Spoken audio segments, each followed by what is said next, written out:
coup de marteau.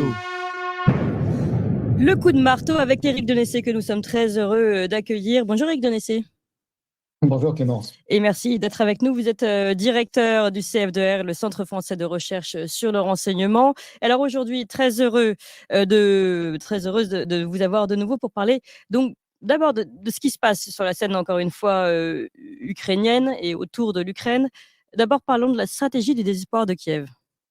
Oui, on observe depuis malheureusement plusieurs semaines une vraie stratégie du désespoir à la fois de la part de Kiev et de la part de l'OTAN. Pourquoi? On la voit d'abord parce que côté ukrainien, il n'y a plus de munitions, il n'y a plus d'armes, le moral est en berne, l'échec de la contre-offensive a eu lieu. Il y a une défiance de plus en plus importante vis-à-vis des autorités, que ce soit des soldats ou des familles des soldats. Et on voit bien sûr Zelensky courir à Davos ou ailleurs pour aller chercher de l'argent. Et on voit une modification de la stratégie, c'est-à-dire que les Ukrainiens commencent délibérément à cibler des populations civiles. Ils l'ont fait à Belgorod, une ville qui se situe à quelques kilomètres de la frontière, et ils l'ont encore fait le week-end dernier en frappant un marché dans la région de Donetsk, en faisant 27 morts et 25 blessés, dont des enfants et des adolescents, et bien sûr en niant que ce soit une responsabilité de la part de Kiev. Donc on voit vraiment cette dérive, comme s'ils souhaitaient que les Russes réagissent de manière violente, fassent eux-mêmes aussi des bombardements indiscriminés pour les décrédibiliser. Oui, Voilà. c'est vrai que c'est intéressant parce alors qu'on entend et on voit même des médias, notamment américains, dire que finalement la guerre a été perdue, que l'Ukraine a perdu. Là, on voit comme une espèce de dernier élan comme ça, violent envers la Russie et envers la population civile de Russie. Alors, vous souhaitiez également parler donc de cette propagande du désespoir, comme vous la nommez, de l'OTAN. Oui, parce que ça va de pair. Les officiers de l'OTAN et les autorités occidentales mesurent tout aussi bien que les Ukrainiens que la guerre est en train de leur échapper. Et on voit une propagande tout à fait éhontée de la part de l'OTAN et de responsables politiques pour essayer de durcir encore le ton et faire en sorte que les États membres restent soudés, parce que la crainte numéro un, bien sûr, c'est que les différents États et les opinions publiques décident aujourd'hui de s'opposer de manière plus véhémente à la guerre. Alors on l'a vu, puisque les autorités politiques finlandaises et suédoises ont déclaré Urbi et Orbi qu'il y avait une menace terrible de la part de la Russie, qu'il y avait un risque d'invasion. On a vu également les principaux collaborateurs du président Biden qui ont déclaré aux parlementaires américains la semaine dernière que si le Congrès n'autorisait pas rapidement de nouveaux versements d'argent à l'Ukraine, eh bien, la Russie pourrait gagner la guerre en quelques semaines ou en quelques mois. Et puis, bien sûr, pour relancer le tout, les autorités de l'OTAN, et notamment l'amiral néerlandais, Bauer, qui est le président du comité militaire de l'OTAN, a déclaré bien sûr que que l'OTAN se préparait à la guerre. Le journal allemand Bild a lui-même publié des plans d'un détecteur allemand qui serait la réaction de la Bundeswehr en cas d'invasion russe. Donc tout Un ça grand est entraînement, de monter en puissance. Et puis, bien sûr, un grand entraînement qui s'appelle Défenseur inébranlable en français. Le plus grand exercice de l'OTAN depuis 1988 vient d'être déclenché. Plus de 90 000 hommes pendant plusieurs mois, c'est quelque chose de très fort. Je voudrais au passage rappeler quand même quelques chiffres parce que je m'aperçois qu'ils sont assez peu connus dans l'opinion. Faut rappeler que la Russie a attaqué l'Ukraine avec environ 120 000 hommes, dans une première vague de 60 000 hommes, contre une armée qui en face comprenait à peu près 300 000 soldats et 900 000 réservistes. Et si on fait un parallèle, on observe qu'aujourd'hui, les Israéliens, avec plus de 350 000 hommes, essaient d'envahir un territoire qui fait un peu plus de 300 km² et qui ont face à eux 20 000 terroristes enterrés. Donc, à tous ceux qui disent que la Russie est une menace pour l'Europe de l'Ouest, que la Russie veut envahir le reste de l'Europe une fois qu'elle aura pris l'Ukraine, je crois qu'il faut rappeler ces chiffres. Il faut aussi rappeler que la Russie compte 145 millions d'habitants, alors que l'Europe, sans compter le Royaume-Uni, en compte 450 millions, et en plus, il y a les Américains. Donc, cette propagande, finalement, elle fait fi des chiffres, elle est totalement délirante. D'accord, oui, et c'est intéressant cette comparaison que vous faites avec la scène israélo-palestinienne. Alors, vous vouliez parler également des délires, ce sont vos mots, de Macron sur l'Ukraine. Oui, parce que quand on voit l'évolution de la situation ukrainienne, on s'attendrait à un peu de raison de la part des dirigeants politiques internationaux et notamment des dirigeants politiques français. Alors, je sais que comme les auditeurs de Toxin, nous n'attendons pas ça de la part d'Emmanuel Macron. Et c'est assez comique d'ailleurs de voir le délire dans lequel le président français continue à se lancer. Il a déclaré que la Russie ne devait pas gagner la guerre. Il a déclaré également que la France allait livrer 40 missiles Scalp à l'Ukraine et qu'on allait signer en plus un accord de défense avec les Ukrainiens, et on parle même de leur livrer des mirages de pied. Parallèlement à ça, il y a eu un accord lancé entre le ministre de la Défense français, le Cornu, et son homologue ukrainien pour une coalition d'artillerie dont le but est de fournir à la fois des pièces d'artillerie et énormément de munitions aux Ukrainiens. On parle de 6 nouveaux Caesar, voire 72 si on est capable de les produire. Finalement, tout ça est assez fou puisque ça va contribuer à tuer davantage d'Ukrainiens, ça va contribuer à rendre de plus en plus difficile, si ce n'est impossible, le rétablissement des relations à terme avec la Russie. Oui. Et puis une question se pose, qui va payer? Oui. Nos armées aujourd'hui ont une loi de programmation militaire qui est insuffisante, elles n'ont pas de matériel en quantité suffisante et on continue à produire pour donner à l'Ukraine. Oui, puis c'est nous qui payons les pots cassés, pardon, mais en attendant, le fait qu'on n'ait plus de partenariat économique et gazier avec la Russie fait que nos tarifs d'électricité explosent. C'est pas à cause de Poutine, c'est à cause de nos sanctions. Et il faut le rappeler, puisque Bruno Le Maire a tendance à l'oublier. Donc on paye tous les pots cassés de cette volonté guerrière, finalement. Voilà, non, mais c'est absolument vrai, c'est vrai, on le voit en Allemagne pour tous les pays de l'Union européenne qui ont décidé d'appliquer ces sanctions. J'ajouterai un autre point, c'est qu'on a parlé d'une 60aine de morts français en Russie ces derniers jours. Le Quai d'Orsay, bien sûr, a apporté une réponse négative, ce qui ne tient pas la route. Que la France n'ait peut-être pas d'hommes du service action, de militaires, des forces spéciales sur place, c'est plus que probable. En revanche, qu'il y ait des mercenaires, des individus volontaires parfois, français, qui se battent côté ukrainien, c'est tout à fait possible. C'est certain, on sait qu'il y en a aussi dans le Donbass.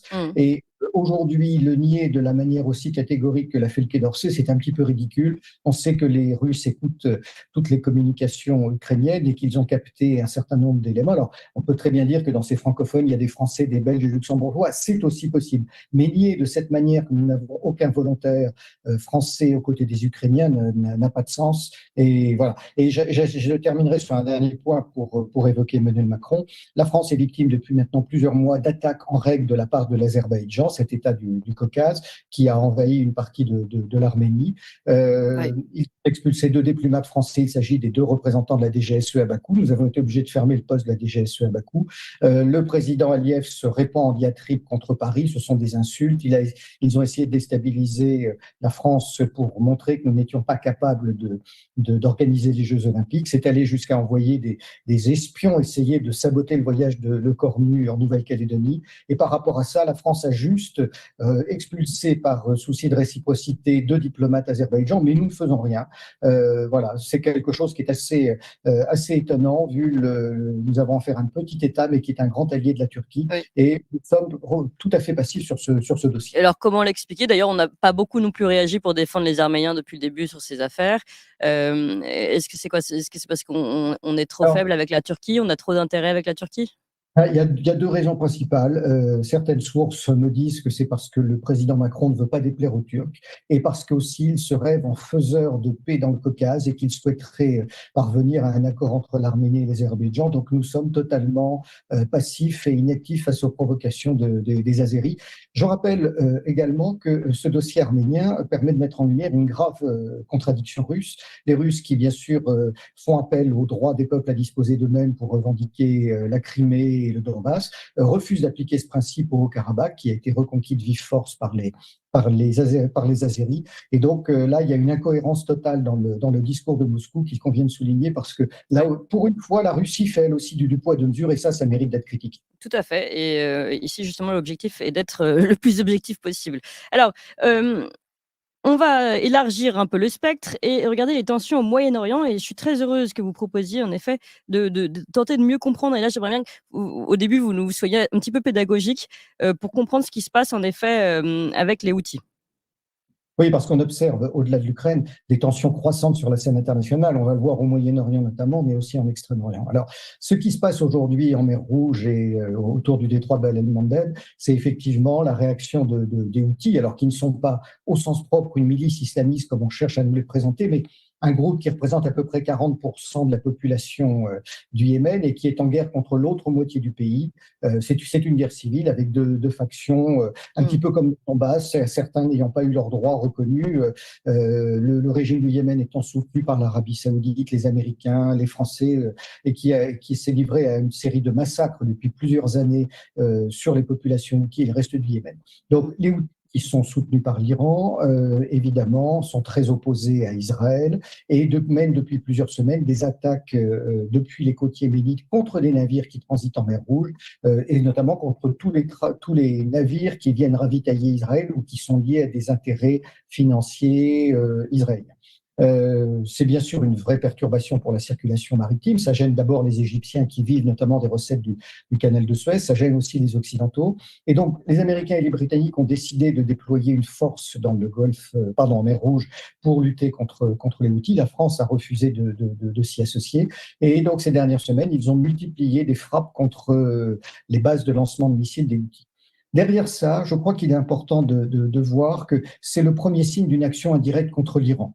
Les Américains qui ont toujours à l'esprit le fait de vouloir frapper Téhéran savent qu'ils ne peuvent pas le faire directement parce que la conflagration aurait des effets qu'ils ne maîtriseraient pas. Donc ils essaient d'attaquer tous les proxys de Téhéran et ils le font avec les Houthis. Et il y a fort à parier aujourd'hui que ces frappes contre les Houthis ont un but, c'est de déclencher des réactions nouvelles contre les Américains, notamment par exemple les Houthis pourraient cibler un bâtiment de guerre américain et à ce moment-là, Washington se considérerait victime d'une agression et pourrait doubler ou tripler les frappes contre les Houthis et leurs sponsors. Donc c'est quelque chose qu'il convient de regarder de manière avec une très grande vigilance parce que j'ai envie de dire tout laisse penser aujourd'hui que les Américains sont en train de construire ou d'essayer d'élaborer un prétexte comme celui du golfe du Tonkin qui a servi à déclencher la guerre vide. Très intéressant en effet à suivre de considérer ça comme en effet un outil de guerre de proxy. Et alors vous souhaitiez parler également du Pakistan. Oui, alors il se passe toujours moyen. Un deuxième élément dont les médias français ne rendent assez peu compte, c'est qu'il y a eu les Iraniens ont tiré avec des missiles sur toute une série d'objectifs en dehors de la frontière. Alors suite à l'attentat horrible qui a été fait il y a quelques semaines par Daesh, ils ont ciblé des groupes islamistes et terroristes sunnites dans les pays voisins, notamment en Irak, au Kurdistan, mais également au Pakistan où un certain nombre d'activistes se sont réfugiés. Les Pakistanais ont immédiatement riposté, donc on a eu un échange de tirs entre ces deux pays. Alors, il faut rappeler qu'au moment même où ces deux pays échangeaient des tirs de missiles, ils menaient également des exercices conjoints dans le Golfe Persique. Donc, la situation est complexe, a priori, elle est maîtrisée, elle ne va pas dériver, mais on se pose la question, est-ce que les Pakistanais n'ont pas été eux-mêmes un petit peu poussés à réagir par les Américains qui cherchent finalement à frapper Téhéran sur toutes ses frontières et par tous les moyens. Oui, eh ben, en tout cas, merci beaucoup Éric de Nessé. C'est très, très éclairant et on est vraiment ravis d'avoir ce rendez-vous avec vous pour mieux comprendre la situation internationale. Je rappelle que vous êtes directeur du CFDR, le Centre français sur le renseignement, et je vous dis